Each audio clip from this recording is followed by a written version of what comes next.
Hello friends, कैसे हैं आप लोग। ये पेपर सेट एक पुराना पेपर सेट मिला हुआ है मुझे। ये सीटीआई का पेपर है और इसमें कुछ अच्छे क्वेश्चंस हैं, मैं आपको कराना चाहूँगा। और ये लास्ट समय चल रहा है सीटीआई एग्ज़ाम के लिए, तो मैं उम्मीद करूँगा कि आप लोग जल्दी से इसका एक बार रिवीजन कर लें, देख लें किस प्रकार से क्वेश्चन पूछे आते हैं। ज़्यादा टफ क्वेश्चन नहीं आते हैं, बहुत बेसिक क्वेश्चंस होते हैं।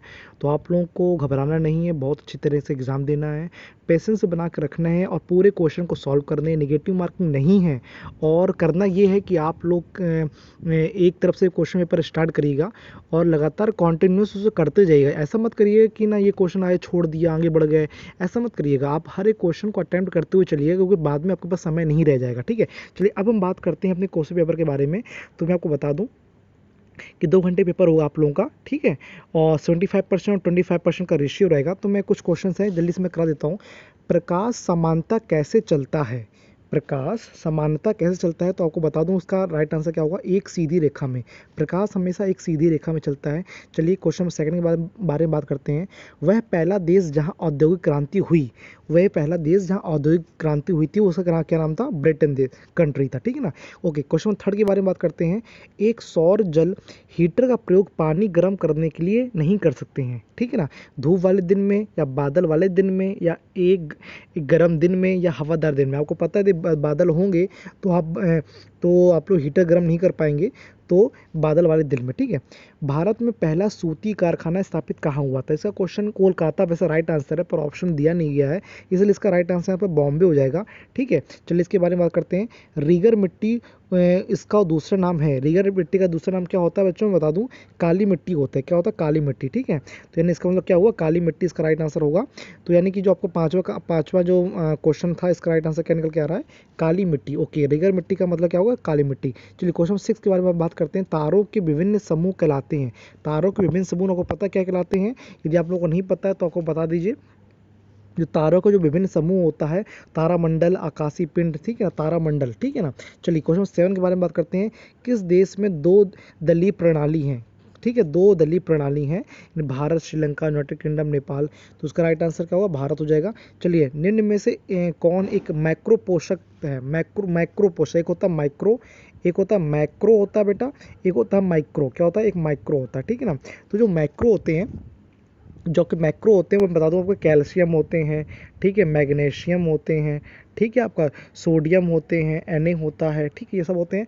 और माइक्रो में क्या होते हैं? मैग्नीज आते हैं, कॉपर आते हैं, कोबाल्ट आते हैं, ये सब चीज़ें आती हैं। तो क्वेश्चन पूछा गया निम्न में से कौन सा मैक्रो है, यानी मैक्रो पूछा गया, नहीं कि ये कि आपको ये Mg हो जाएगा, ठीक है ना, मैग्नीशियम से राइट आंसर हो जाएगा।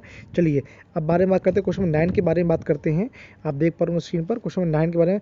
वाष्पीकरण की प्रक्रिया का कारण होता है, जो वाष्पीकरण है, जो वेपराइजेशन होता है, उसकी प्रक्रिया का कारण होता है। तो उसका राइट आंसर क्या होगा? शीतलन, ठीक है ना। चलिए अब बारे में बात करते हैं क्वेश्चन 10 की। पृथ्वी की सतह पर फोकस के ठीक ऊपर का स्थान क्या कहलाता है? एपी सेंटर कहलाता है। क्या कहलाता है? AP centre. चलिए क्वेश्चन नंबर 11 के बारे में बात करते हैं। देखिए 11 के बारे में बोला गया महत्तम समांत वर्तक, ठीक है ना, HCM LCM जो होते हैं ना, HCM LCM, ठीक है ना। तो ये सब चीज़ें निकालनी होगी, LCF, ठीक है ना। तो महत्तम समांत वर्तक निकालना है, तो आपको पता होगा यदि 84 और 220 दिया गया है, तो ये ऐसा कर लेंगे, ये भाजक हो जाएगा आपका, ये भाजक हो जाएगा, ये आपका भाज हो जाएगा। तो निकालेंगे, लास्ट में होगा आंसर 6 आएगा। तो राइट आंसर क्या होगा? 6 हो जाएगा, ठीक है। तो क्वेश्चन नंबर 11 हो जाएगा। अब बात करते हैं क्वेश्चन नंबर 12 के बारे में बात करते हैं। क्वेश्चन नंबर 12 के बारे में बात करते हैं। लिखा हो बच्चों कि 3 के प्रथम 5 गुणजों का योग क्या है, ठीक है ना। ये क्वेश्चन पूछा गया है, तो मैं आपको बता दूं इसको किस प्रकार करेंगे। 3 के प्रथम 5 गुणजों, यानी कि 3, 6, 9, ठीक है, इस प्रकार से, ठीक है, 3, 6, 9, 12 हो जाएंगे, ठीक है ना। तो और क्या हो जाएगा? फिर 15 हो जाएगा, इस प्रकार से। तो यानी गैप कितना है? 3 है, 3 के सब गुणज है, ठीक है ना। तो इनका फॉर्मूला क्या होता है ऐसे निकालने का? यदि कोई योग पूछा जाए तो योग का फॉर्मूला होता है SN = होता है, आपको पता होगा, N/2 होता है, और ब्रैकेट में होगा आपको 2A होगा प्लस N-1 हो जाएगा, N-1 और D ब्रैकेट बंद हो जाएगा, ठीक है ना। मैं साफ साफ लिख देता हूँ फॉर्मूला। SN = हो जाएगा N/2 हो जाएगा, N/2 2A plus N-1 D bracket close. यानी कि ए क्या हो जाएगा आपका? प्रथम नंबर क्या होगा? 3 हो जाएगा। एन क्या हो जाएगा आपका? 5 हो जाएगा। डी कितना हो जाएगा आपका? 3 हो जाएगा, ठीक है। तो ये वैल्यू रख देंगे तो आपको योग निकल के आ जाएगा। ठीक है, इस प्रकार से आप लोग निकाल सकते हैं। क्वेश्चन नंबर 13 के बारे में बात करते हैं। आपको बता दूं 13 जो आपका है लिखा हुआ 7:12 पूछा गया है, तो इसमें कौन सा बराबर हो सकता है, तो मैं बता दूं आपका 42:72, यानी कि इसका 21 कर देंगे, हाफ कर देंगे 36 हो जाएगा। और ये कितना होता है 21 कितना होता है 7 3 होता है, और क्या हो जाएगा आपका 12 3 36, यानी कि 7 और 12 यानी कि ये बराबर हो गया, यानी कि इसका राइट आंसर क्या हो जाएगा बेटा, डी आंसर हो जाएगा। Okay very good. चलिए अब बारे में बात करते हैं, क्वेश्चन नंबर 14 के बारे में बात करते हैं। लिखा हुआ है, बहुत अच्छा क्वेश्चन है कि 2000 का 25/4 वार्षिक की दर से 4 फरवरी 2005 से 18 अप्रैल 2005 तक की अवधि का साधारण भाषण करिए। यानी कि इस अवधि का निकालना है, तो पहले हमें पता चल जाएगा कितने दिन है ये। ठीक है ना, तो 4 फरवरी से 18 अप्रैल तक यदि हम दिन जोड़ते हैं तो कितना हो जाएगा 4 फरवरी, यानी कि पूरा फरवरी हो जाएगा। तो देखना है कि 28 दिन की 29 दिन की है, लीप ईयर है कि नॉट लीप ईयर है। ठीक है, तो 4 से डिवाइड कर लेते हैं लीप ईयर के लिए। ठीक है ना, तो 4 को 2005 से डिवाइड कर लेंगे तो आपको पता चलेगा ये लीप ईयर नहीं है। तो यानी कि इसके जो दिन होंगे वो आप कैलकुलेट कर लीजिए। ठीक है ना, तो इसके जो बाकी बचे दिन कितने हो जाएंगे बच्चों, आपको पता ही है, आपके इसके बाकी बचे दिन हो जाएंगे 25 हो जाएंगे। ठीक है ना, और अगला जो महीना होगा उसमें 31 डेज हो जाएंगे, और बाकी 18 अप्रैल के दिन 18 हो जाएंगे। ये पूरे मिला के कितने 74 डेज हो जाएंगे, और 74 डेज को 365 डेज से डिवाइड कर लेंगे तो आपको ईयर में निकल आएगा कितने ईयर का हमें साधारण ब्याज निकालना है। ठीक है, तो उसका फॉर्मूला बच्चों को पता ही होता है कि SI इक्वल टू होता है सिंपल इंटरेस्ट होता है, या का मूलधन होता है इनटू आपकी दर होती है, कितनी दर है इनटू क्या होगा टाइम होगा। ठीक है, और पॉन में क्या हो जाएगा 100 हो जाएगा। ठीक है, तो मूलधन को पता कितना दिया गया 2000 दिया गया है, और दर कितना दिया है 25% दिया गया है।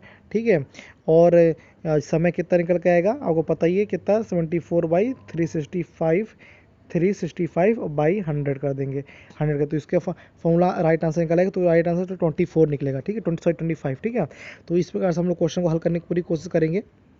देख पा रहे होंगे कि क्वेश्चन और आपके स्क्रीन पर आ गया है कि इसका राइट आंसर क्या 25 निकल आएगा।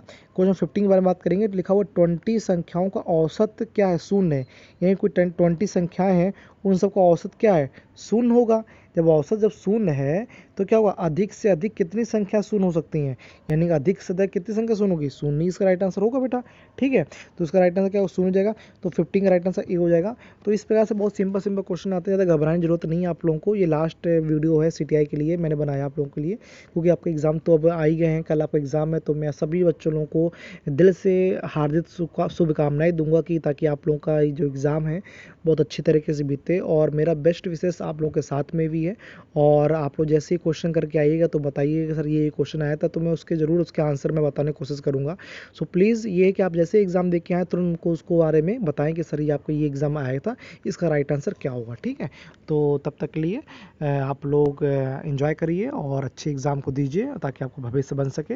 और मेरे चैनल को यदि लाइक करना चाहें तो कर सकते हैं, और सब्सक्राइब नहीं किया है तो सब्सक्राइब कर दीजिए। और मैं आपके साथ हमेशा बना रहूँगा, CTI एग्ज़ाम के बाद भी मैं ITI के एग्ज़ाम की प्रिपरेशन कराता रहूँगा। तो उम्मीद करूँगा कि आप लोगों को मेरे वीडियो पसंद आते हैं। तब तक के लिए जय हिंद, जय भारत।